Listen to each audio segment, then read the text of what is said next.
Hello, folks. There you go, Mr. Secretary. Let me begin by saying I know there are millions of Americans in this country who feel disappointed and discouraged or even a little bit angry about the course decision today on student debt. And I must admit I do too. Before I tell you the steps we're going to take and want to talk about what we've been able, I want to talk about what we've been able to achieve so far on student loan over the past few years. First, we made the largest increase in Pell Grants in over a decade, helping students from families who nearly all make less than $60,000 a year. Then we fixed the so-called, with the help of the department, public service loan forgiveness program. So the borrowers who got into public service, such as school teachers, police officers, social workers, service members, they actually got the debt relief they were entitled to under the law. Before I came to office, only 7,000 people had benefited from that program. Today, over 600,000 borrowers have received relief from that program. And it's still available. So many more people can be helped. And I encourage you to apply if you haven't already. You're still eligible. Go to studentaid.gov. It matters. Third, my administration improved the program from the Obama-Biden administration on income-driven repayment plan. That's what it was referred to as. Back then, we set a limit. Student borrowers would pay no more than 10% of their disposable income to pay back their debt in any one time. My administration is going to reduce that to 5%. It's now the most generous repayment program ever. No one with an undergraduate loan today or in the future, whether from a community college or a four-year college, will have to pay more than 5% of their disposable income to repay their loan. And that's income after you pay for the necessities like housing and food and the like. Typical borrower is going to save about $1,000 a year. And if you keep up payments for 20 years without missing them, your total debt is forgiven after 20 years. That's what the program was before, but we've just reduced it to 5%. In addition to that, last year I announced my student debt relief plan, a plan that was on the verge of providing more than 40 million Americans with real debt relief, up to $10,000 for many borrowers and up to $20,000 for those who had gotten a Pell Grant. Nearly 90% of the relief would have gone to borrowers, 90% of it, making less than $75,000 a year. And no one making over $125,000 a year would qualify. This program was all set to begin. The website had been set up, the applications had been simplified so that it took less than 5 minutes to complete. Notice had been sent out to people about the relief they were eligible for. 16 million people had already been approved. The money was literally about to go out the door. And then Republican elected officials and special interests stepped in. They said, no, literally snatching from the hands of millions of Americans thousands of dollars in student debt relief that was about to change their lives. You know, these Republican officials just couldn't bear the thought of providing relief for working class, middle class Americans. Republican state officials sued my administration, attempting to block relief, including millions of their own constituents. Republicans in Congress voted to overturn the plan. I think every one. I don't think I had any Republican votes for this plan. At the same time, think about this. We all supported the Paycheck Protection Program, remember? PPP, which was designed to help business owners who lost money because of the pandemic. It was a worthy program. But let's be clear. Some of the same elected Republicans, members of Congress who strongly opposed giving relief to students, got hundreds of thousands of dollars themselves in relief, members of Congress, because of the businesses they were able to keep open. Several members of Congress got over $1 million. All those loans were forgiven. You know how much that program cost? $760 billion. My program's too expensive. $360 billion more than I proposed in my student debt relief program. I was trying to provide students with $10,000 to $20,000 in relief. By comparison, the average amount forgiven in the PPP, the pandemic loan program, average amount forgiven was $70,000. Now a kid making $60,000, trying to pay back his bills, asking for $10,000 in relief. Come on. The hypocrisy is stunning. You can't help a family making 75 grand a year, but you can help a millionaire and you have your debt forgiven?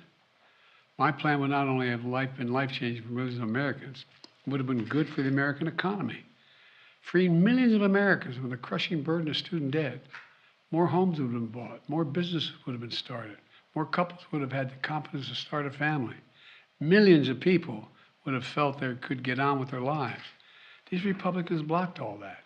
Now, in addition to the hypocrisy, some of these Republican Congress are shamelessly pushing to advance a bill in the coming weeks that gives hundreds of billions of dollars in tax breaks and handouts to the wealthiest Americans. They still haven't given up on making permanent a $2 trillion tax cut that they never paid for. Never paid for. $2 trillion. So let me be clear. For Republicans in Congress, it's not about reducing the deficit. It's not about fairness in forgiving loans. It's only about forgiving loans they have to pay. Today, the Supreme Court sided with them.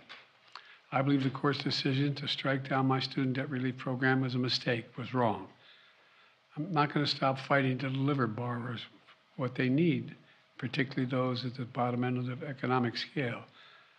So we need to find a new way, and we're moving as fast as we can. First, I'm announcing today a new path consistent with today's ruling to provide student debt relief to as many borrowers as possible, as quickly as possible. We will ground this new approach in a different law than my original plan, the so-called Higher Education Act. That will allow Secretary Cardona, who's with me today, to compromise, waive, or release loans under certain circumstances. This new path is legally sound. It's going to take longer, but in my view, it's the best path that remains to providing for as many borrowers as possible with debt relief. I've directed my team to move as quickly as possible under the law. Just moments ago, Secretary Cardona took the first step to initiate that new approach. We're not going to waste any time on this. We're getting moving on it. It's going to take longer, but we're getting at it right away. Second, we know what many borrowers will need to make their hard choices, which their budgets are being strained now when they start to repay their monthly loan payments this fall. You know, we know that figuring out how to pay these added expenses can take time for borrowers, and they might miss payments at the front end as they get back into repayment. Normally, this could lead borrowers to fall into delinquency and default. But without their it will hurt their financial security, and that's not good for them or the economy. That's why we're creating a temporary 12-month, what we're calling on-ramp repayment program. Now, this is not the same as a student loan pause. It's been in effect for the past 3 years. Monthly payments will be due. Bills will not go out and interest will be accruing. And during this period, if you can pay your monthly bills, you should. But if you cannot, if you miss payments, this on-ramp will temporarily remove the threat of default or having your credit harmed, which can hurt borrowers for years to come. Because the Department of Education won't refer borrowers. And the reason why that will work, they won't refer borrowers who miss payments to credit agencies for 12 months to give them a chance to get back up and running. Let me close with this. Our Republican officials say student loan relief is a giveaway to the privileged. You hear that loud now, the privileged. I love their concern for the privileged. But I know who student loan borrowers are in this country. So do all you. The couple putting off having a child until they can find their way to deal with their debt. That's who they are. They're young putting off buying their first home so they can get out from under student loans. Hope on the horizon, thanks to relief that I planned last year. Today's court decision snatches it away from them. I get it. I get it. I hear this. And I'm concerned about it. But today's decision has closed one path. Now we're going to pursue another. I'm never going to stop fighting for you. We'll use every tool at our disposal to get you the student debt relief you need and reach your dreams. It's good for the economy. It's good for the country. It's going to be good for you. Thank you very, very much for listening. We're going to get this done, God willing. Thank you. Mr. President, why did you give millions of borrowers false hope? You've doubted your own authority here in the past. I didn't give any false hope. The question was whether or not I would do even more than was requested. What I did, I thought was appropriate and was able to be done and would get done. I didn't give bars false hope, but the Republicans snatched away the hope that they were given, and it's real hope. Thank you. Mr. President, will you the cancel court said you student overstepped debt? your authority. Did you overstep your authority? I think the court misinterpreted the Constitution. Mr. President, do President, you will you- admit failure in Afghanistan? Mistakes. There was a report on Afghanistan withdrawal saying there was failure, mistakes. Do you admit there was mistakes during the withdrawal and before? No, all the evidence is coming back there. Remember what I said about Afghanistan? I said Al-Qaeda would not be there. I said it wouldn't be there. I said we'd get help from the Taliban. What's happening now? What's going on? Read your press. I was right. Thanks. So the report is from the State Department actually about the withdrawal.